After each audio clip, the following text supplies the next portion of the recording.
So friends, నేను మా temple దగ్గరికి వచ్చేసిన ఆల్రెడీ. కమాన్ ఫ్రెండ్స్, ఇది ఇక్కడ బొడ్రావతులు ఉంటారు ఫ్రెండ్స్. ఇది లోపలికి వెళ్తున్నాం ఆల్రెడీ. చూద్దాం ఎలా ఉంటుంది మా లోపల కూడా.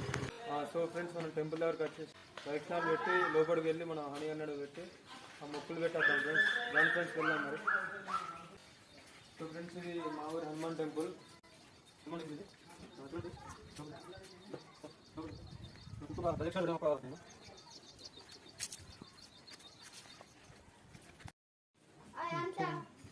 సో ఫ్రెండ్స్, మనం లోపలికి వెళ్దాం ఇప్పుడు. కట్టేసినాం, ఇక్కడ పెడుతున్నాం ఫ్రెండ్స్. ఆల్రెడీ అయ్యగారు వస్తే తీసుకుంటారు కాబట్టి ఇప్పుడు మనం ఇక్కడైతే పెట్టేసినాం. అయిపోయింది ఫ్రెండ్స్, మనం ఇక్కడ పెట్టేసాం. ఆల్రెడీ అయ్యగారు వస్తే పూజ చేస్తారు. మనం అయ్యగారు కాల్ చేసి చెప్దాం. ఇక్కడ అయ్యగారు లేడు, మార్నింగ్ పూజ చేసుకుంటున్నాడు కాబట్టి ఫ్రెండ్స్ మనం ఇంకో టెంపుల్ దగ్గరికి వెళ్దాం.